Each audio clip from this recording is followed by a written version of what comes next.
Episode 2. I feel like I watched the last one back to like chop out some clips, and I was probably depressed. Yeah, you were sad the whole way through. Video, I'm like, when I started rewatching it, I was like, I've had a busy week. hell, I hope Tom like comes with some life on the clips. You know what I mean? Because I was like, needs to counteract my sadness here. Yeah, I just laugh at nothing, me. That's what I do usually. Just laugh at nonsense on my own shit stories. I'm going to be trying to be a bit more upbeat, but I've got reasons to be a bit more upbeat now. So all good. Yeah, I've got like 7 matches made for the Reap Invitational. Yeah, sick. I've only announced 2, but I've got one to announce today, which is it's Pure John O versus Mitch. Mitch is one of Lloyd Cooper's brown belts. All right, he's been a brown belt for ages. That'll be good. Yeah, he's cool. He's seems like a bit of a gangster. Yeah, similar age to Pure. I don't want to give him like a 21-year-old black belt. You know what I mean? And, you know, like you have to like this part of matchmaking, innit? Yeah, so, it's funny. So that's exciting, and a load of others which I'll talk about as we announce them. So love that. I've gone from like I fucking hate it because I do go through it, and literally like last week being like I should just pull it because I couldn't make the matches. Yeah. To go into doing the Grapple Max Fight Club, and then like talking to Dave Weston a bit about how hard he's finding matchmaking and just in general, and like realising it's not the only thing I'm going through, but also just seeing that there was loads of people there, there's loads of talent there, and I'm like, you could make 10 fights out of these lot, you know what I mean? Yeah. I think, like I said it last time, you've been through it twice before, and each time it's equal levels of shit. Yeah. But it's like, it's just sort of remembering that, isn't it? And being like, fuck it, like, and the amount of times we've had it where everything's sound, it all falls through, and then you're like, oh fuck, I might need to pull it, and then out of nowhere everything's sound again because multiple popped up. And it's just, I think it's just getting used to the fact that it is like peaks and troughs in it. Yeah, it's exhausting. And it's fucking shit. I haven't pulled the trigger on like ambulance, barriers, all the stuff that it takes me like a couple of hours to just sit and do on emails, because I've been like, am I doing the event?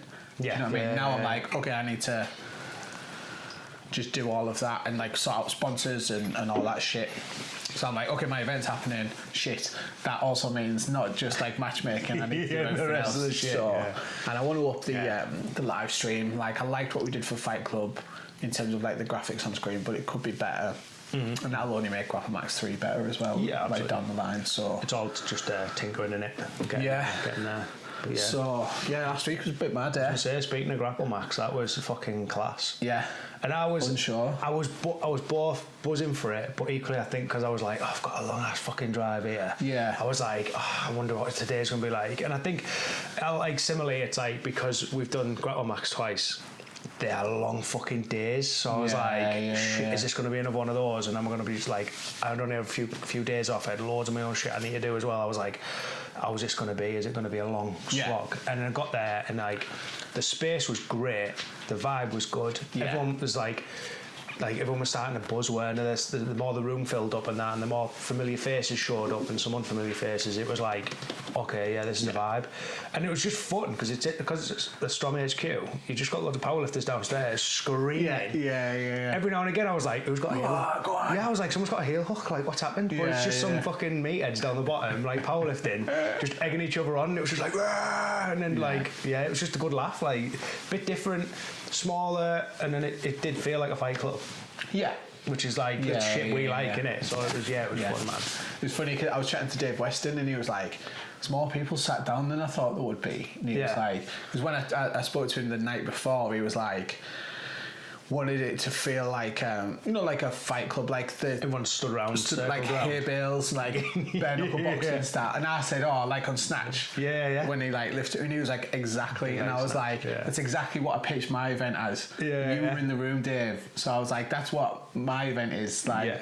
But then I thought about it and I thought, well, actually we've got the benefit of, because it's not a gym and there's barriers. Yeah, like you just wouldn't sit down in play. Yeah, you can. And I think one of the things we found last time as well, which was a great addition, was adding that stage to the exterior near the bar. Because it just added that extra platform for all either the midgets. I forgot we'd done that. Or the people who just were too far back and just needed somewhere like an elevation. Yeah. Obviously great for Tyler because he could stand up and watch from the stall. Shout out to Tyler, workhorse, merch guy, workhorse. Yeah. Tyler. But like, yeah, like it just added the nice element, and it's just a fucking dive bar, so it's cool as fuck. We've done a fucking good thing partnering with Play at the end of the day, but yeah, it felt similar. It felt like personalised, didn't it? It felt a little bit personalised, a little bit bespoke, a little bit different. It was just a good laugh. I like the tournament format, but it was a fucking nightmare for graphics. Yeah. Literally, if you watch the live stream back, you can see the names come up and they're overlapping, and then one just drags across. One gets mouse dragged. That's me on my laptop, like fuck, trackpad, and then trying to hit the time at the right time. Yeah. So I didn't notice it though at first. Like I didn't notice it because I was manning the camera, and I don't have that graphic on the camera screen. Yeah. Which is why you probably at first were like, why does he keep looking at me? But I just kept looking at the screen next to you. Because I could see, obviously, to get like the crop right and everything, so we didn't have the names over the people. Okay, I was trying to frame off that, so I kept framing, but every time I kept looking, and then it was like near the end, I noticed that I was like, oh, hang on, he's fucked up here, they're both red. I was like, has he forgot who they are? And then it just went blue. I was like, no, that's what he's been doing this whole time. So I was like, oh, sick. So panic over. Red corner, blue corner, just merged. It was funny though, because on the telly next to you, slightly behind you, like Corin on commentary was like, because that was the only thing that had the round timer on, because they only had the one telly. Which was a decision that we kind of had to make on the fly. And Corin was like, Ben Bennett keeps staring at me, and he was like, he's terrifying me. He was like, why is he staring at me? And he was like always looking at the time. For his guys. So that was funny having him next to me there, to be fair. Yeah, I was like, because when he was stood next to me, but it was like, I found this constant like elbow competition with anyone stood next to me while I was on the camera, right? Because obviously I'm here, and I'm like obviously working the Zoom and that, and I'm just like here, and every now and again, like I think Mooch give us a little nudge, just a few times, like just as in the way, and I was just like, fuck this, I am priority. But it was just funny because it was just like I just kept having these little shoulder to like elbow touches to people, and then there was this young lad. Like bless him, I could tell he was gutted every time. He was sat on the floor, cross knees. Every time he moved, he'd start knocking the fucking camera on the tripod. So I was like, take it easy. I was like, just watch the camera. He's like, oh, I was really sorry. 2 minutes later, camera's fucking rocking again. I'm like, dude, man, like, but like, bless him, he was a lovely lad, but fucking stop kicking the tripod.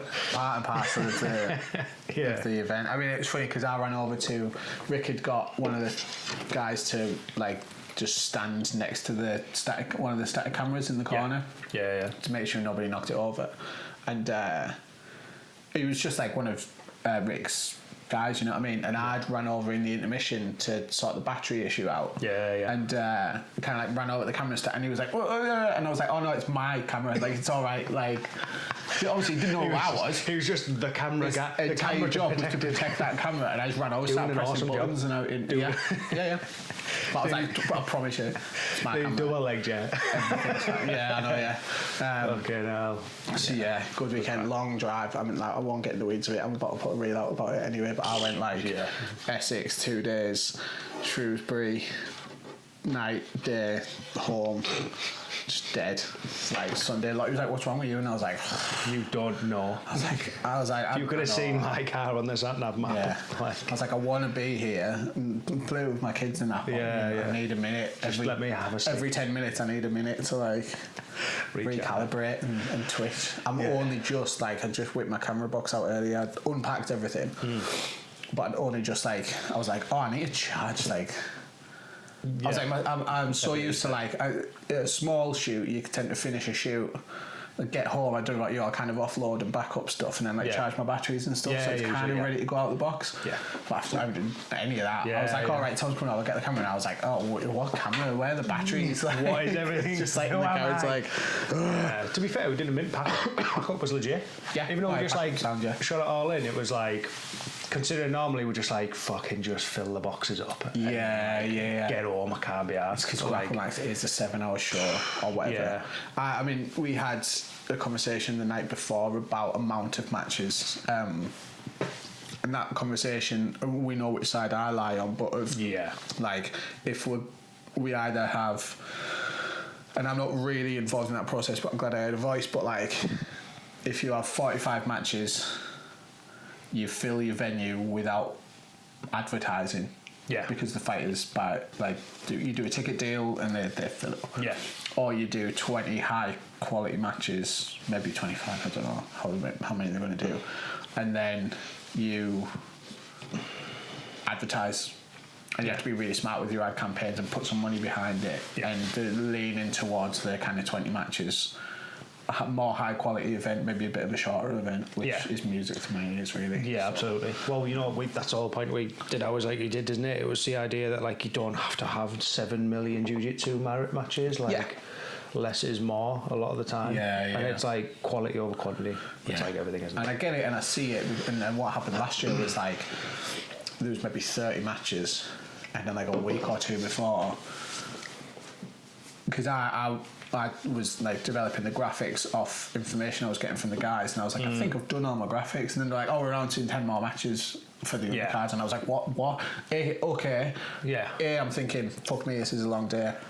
B, I've got to make graphics for 10 more matches. Yeah. And tailor the tapes and all that stuff that we like to do. And like I was like, cool, like the knock-on effect of selling a few more tickets. And I go, well, and this is no, like I'm not slating anybody, I'm not slating the Grapple Max team or whatever, but I go like, if which is what we're trying to do now, if we plan now for less matches, like all those people on them 10 matches, 20 people would, in an ideal world, would be just be buying tickets to the show anyway. Yeah. Instead of like the extra headache of another match to do all the things for, announce it, do the graphics, make sure they're on the broadcast,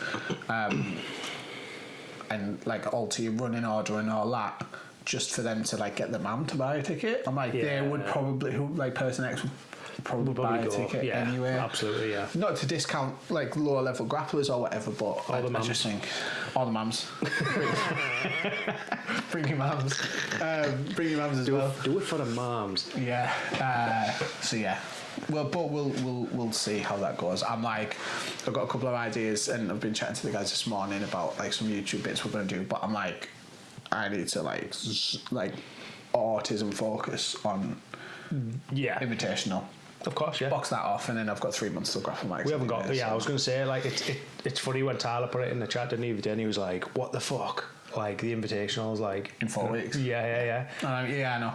It's so funny, but that's another message that I feel like we have every time we do the invitational. It's like shit.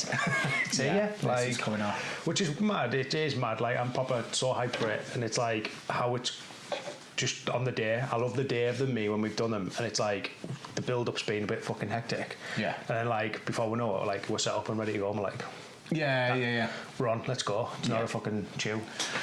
So yeah, it'll be fun, man. Yeah. Hella fun. Worst comes to worst, I'll just do 2 matches and I'll stream it from my iPhone. Sounds good to me. Pretty much all that happened last time. So yeah, and we've just put our new Loki set out literally last night.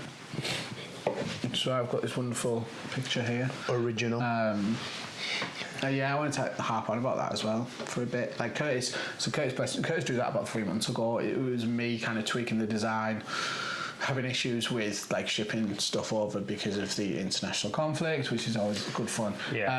But Curtis basically, I told him what I wanted, which I tend to. I was like a skull and some snakes and like cool shit. I was like, I'm going to put no gods, no masks across the top and like nomads across the bottom.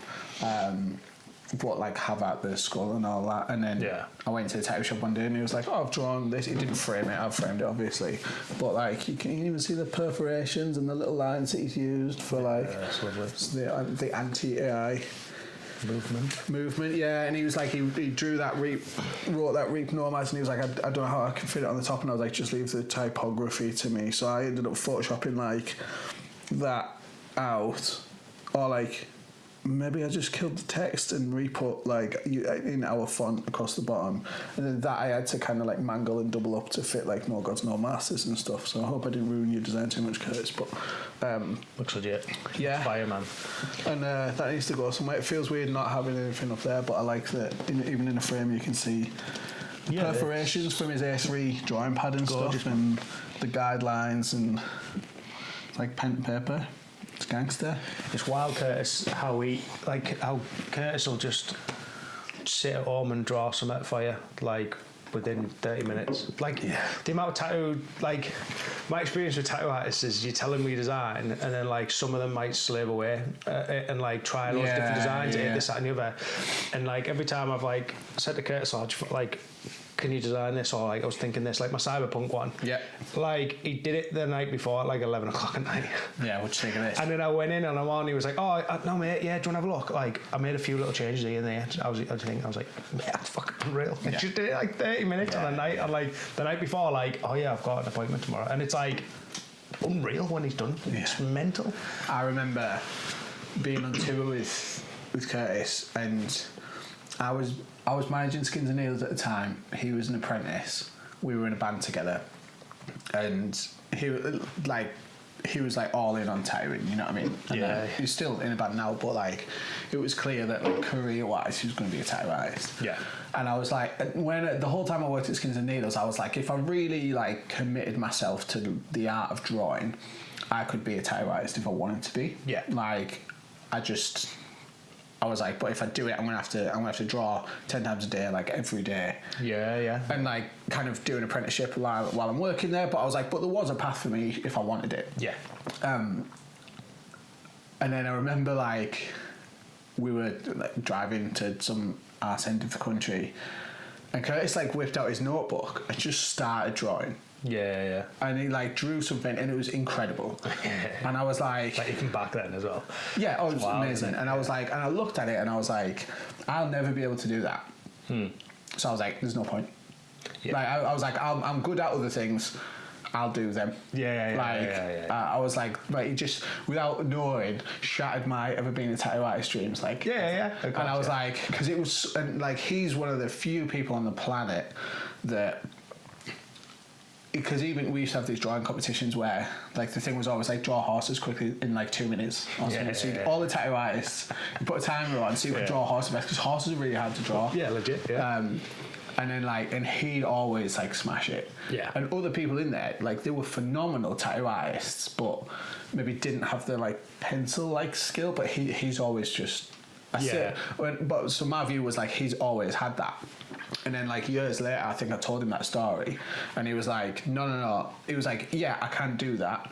But he went, what you didn't see was that since I've been 7 years old, like drawing every day. I've drawn every day, and just so he's like it's like a sharpened samurai sword. You know what I mean? Like it's the building of the samurai sword. It's the fucking tenderizing of the steel. Yeah. Whereas I just saw, he can just draw.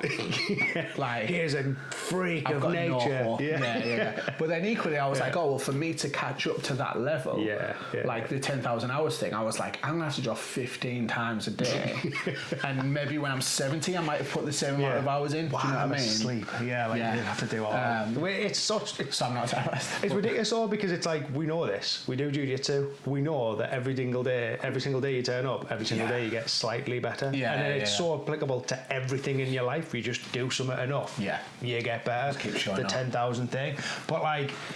Yeah, it's like he's at that level, isn't he? Where now he just like he does some drawings, and you just sit there and go, it's not just his ability to draw something, but it's his ability to engage his imagination that he's got. Yeah. To just have all this mad shit going on his head, and then make some weird like all those I think were like AI drawings he did, or like where they were like factories. I was like, fucking what? These like he's just fucking blasted that out. Just sat at home chilling, and it's mint. It's fucking so sick. So then, like when he's collaborating and doing fucking stuff with Reap, it's like even better. It's nice, isn't it? It's so good, man. It's like I had so many people like ask me. They were like, "You obviously like close mates. Like, why don't you get into draw like Reap stuff?" And I'm like, I do, but like, I want to do other things, other styles as well. I'm like, I love him. He's my mate, and like we did some long sleeves a while ago. But I'm like, but equally I don't want to, and he'd never say it like this, but like every month I'd be like, can you draw me another t-shirt? Before, like over time, it's just Curtis's brand and my promotion. Do you know what I mean? Like, exactly. So I don't want to empty the well. I just don't want to take the piss out as well, though. It's like, there's nothing wrong with like, I think sometimes a good, like a collaboration is a great thing. Like, it's good to have your own style, like you say, and then you're just tapping into other artists. Yeah. It's always good. Like, you see it all the time. Like big brands, Albino Preto do it. Yeah. You know, Shoyer will do it. Everyone does it. Like Nike does it. It doesn't matter who it is. Palace, great example. Yeah. You know, they've been like fucking hell matching up with Gucci and all sorts, haven't they? So it's like, it's always good to have like other influences, but then you still need to have your own niche. You still have your own brand identity. It's like anything, isn't it? Yeah. And like it's what's nice because I'd never come up with that. So it looks different on a rash guard. You know what I mean? It doesn't look like something. Not that like we wouldn't put it out because we have put it out obviously, but like, it's stylish enough or different enough to understand that it's like from a slightly different design. Well, it's like when we did the Reggie ones. The same with the Reggie ones, isn't it? It was like, oh, that's a bit fucking louder and different and more, but it was still like on brand. Yeah, which was sick. And that's it. That's half the problem. Is like if you collaborate with some brands that don't understand your identity and what it is you are, and they just solely do their style, and it was like it's an interpretation in it, which is the most important thing. I owe Reggie some money. Sorry, Reggie, I haven't given you some money yet, but I really do. So I've got your back, Reggie. Hope he doesn't come on now. I'm putting it down. He forgot about it until now. I think I've got one more of his t-shirts left, so I was like, I'll wait till they've sold. My plan was when we did the design and we had this discussion, he was like, I'll just take a piece of every like sale. So I was like, yeah, cool. And then my plan was, I think he thought we sold more than we do, but so I was like, well, when that run's done, like I'll give him some cash, and then that run like just got extended because people really liked the t-shirt. So I did like a reprint there, did another reprint. Now I'm at the back end of that design now, so make room for something else. But so now I need to pay Reggie.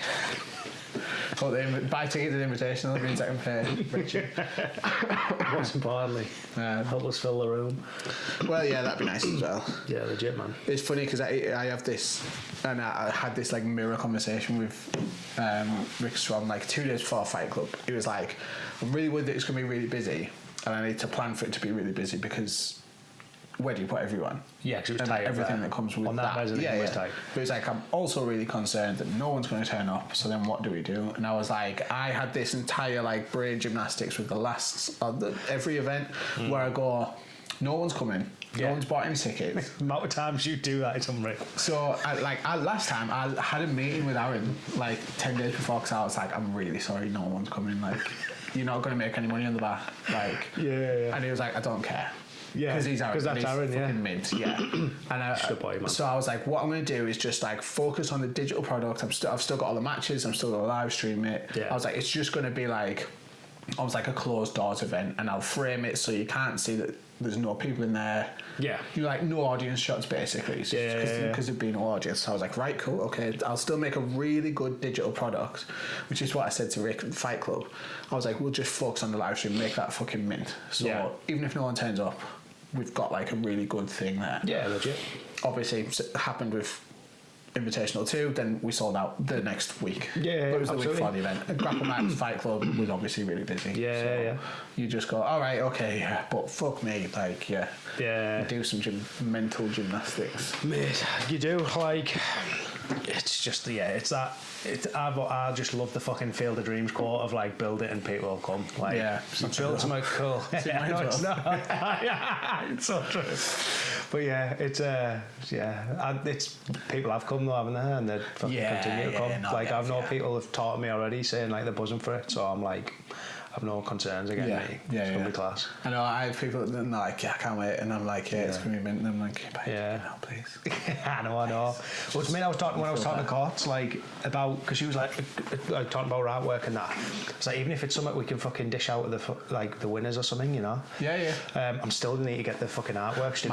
Just reminding me. Yeah, go on. No, but I was just saying to her, because obviously I'm into you about doing a stall or whatever, but then like, I want to hang out and just fucking hang out with everyone and not be like stuck in the corner with like Tyler. Sorry, Tyler. But like, you know what I mean? I know she loves MMA, she loves Jiu Jitsu and all that shit. Obviously, she's making waves with all of her art in the Jiu Jitsu MMA world and that. And like, I was like, fucking need to get her involved in some way, don't we? So we'll just see, maybe get like little goodie bags or something and fucking show a lot of shit in there. Maybe. Show, man.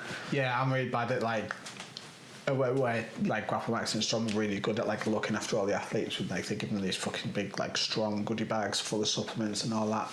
Yeah, like combat fuel and that. Yeah, and I'm like, there's a mask. The mask's a mint. And a sticker! Yeah, the mask's a mint, to be fair. Yeah. So yeah, it's rare that we do quantities of like, I guess it's different with streetwear as well, though, where like we tend not to just have stuff lying around that we could give to everybody en masse. Yeah, especially when we do, because we do like premium drops, don't we, in the day? Yeah. If I do a t-shirt run for like specifically for the event, then I'll probably do t-shirts for the athletes just as a thank you. Yeah. That might be a good show. Cross that bridge when I come to it. Cause, I'm doing the maths. I'm like 20 t-shirts.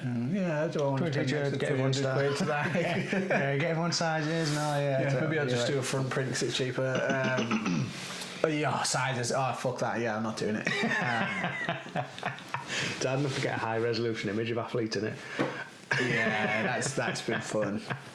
That's been fun. Which is why the poster is like why it is, and it like I made John's poster last night, and I was like, I almost feel bad making this because he spent like he got a really like quite good quality photo, and so did Mitch, the other lad. And I was like, these are probably the best like fighter that you could in terms of quality. That yeah. But because I anticipated really shit photos from everybody, I've done this like thing where I put like you'll see the images on our Instagram, but like where you can barely see them anyway. So I was like, kind of put these photos on there, and then just went crop, black and white, hidden behind the lines, and I was like, well, bless you. Thanks for trying though, I appreciate it. This is it, isn't it? I think this is the unspoken thing, and like we joke about it, and it's like athletes are there to compete. That's the speciality. That's the thing I love doing, and that's what we love. And it's like, but when it comes to promoting for us, it's like these are little details people forget. It's like high pixelated, crappy photos, a nightmare for us. Yeah. And it's like we're not. It's just like that thing, isn't it? The different fucking levels to different things. Yeah. It's so funny. And like I don't know if I said on that last one. Like I got a photo back off someone who's not done an invitational before, and like, or that's start of an event, competed loads, and sent me a picture of him like with a gi on, like, you know, like a group shot, and it was just a close up like crop, and I was like, cool, thanks, but what I actually need is this, like, it's top man stuff. Yeah, but he obviously didn't know that until I told him. Yeah, told him. But like people like Jack Tiley is like, I've got 15 of these because I do an invitational. Or like he's done so many of those type of events. It was just like, take your pick. Like, so. Legit. Yeah. So, funny though. But that's also the bonus of sometimes having people that you know or train with. Because I could be like, right, next time I train, if you stand there, and I'll take a picture for you. Yeah. I didn't need to do that, but because he had Dan Lewis on the camera for me. So. There you go. Big up Dan Lewis. Yeah. 8 films. So that's what's going on in Reap's World. Yeah. It's bonkers. Invitationals really soon. It's shaping up to be really good. I'm about to announce like quite a lot. Probably every other day I'm going to announce a match now. Big Steve's got a match. I know, nice, making his comeback. And then kind of my aim is, so traditionally what I like is to have, and this never happens, the month before the event I have all my matches made up so I can spend a month promoting and making graphics. It doesn't happen. What it's going to be is like the next 2 weeks ideally of finalising matchmaking, announcing matches, and then spending 2 weeks on promo and graphics. Round timers and all that lovely stuff. So but I think the production should be good. I've got some ideas to kind of level it up from the last one. Some stuff that I've took from Fight Club. Fight Club, and I started writing a Substack about this last night. But like it was it's a perfect idea for like leading up to Grapple Max and leading up to the Rip Invitational. Yeah. Because you kind of like dust everything off, and I mentioned to you about like how we're going to do cameras and stuff for the Invitational and Grapple Max, because I was like, you do Grapple Max last year, then there's a year you kind of forget everything that you wanted to do and all the changes you want to make, and then you kind of maybe guilty of just doing the same thing again. Whereas now I'm like, okay, we did that. It was a perfect test run almost to refine what's going to come out of the next 2 events that we're live streaming on our YouTube channel. So Grapple Max 3 would be pay-per-view, but that's good. Good times. Love it. feel like I had more energy this time than the last one. I was like, you were a bit more packed up to be fair. You were like, I'm yeah, you were a bit gloomy, like, to be fair. Yeah. Tom, do you want to come round and do a podcast? And then just sit and mope all the whole time. Just roll forward listening to Olivia Dean crying. Yeah, basically, yeah. Not far off. Sweet. Right. Fucking sick. Thanks, Tommy. Appreciate it. See you soon. We'll do one of these again before the event, I'm sure. Enjoy. Bye. Peace. Good that.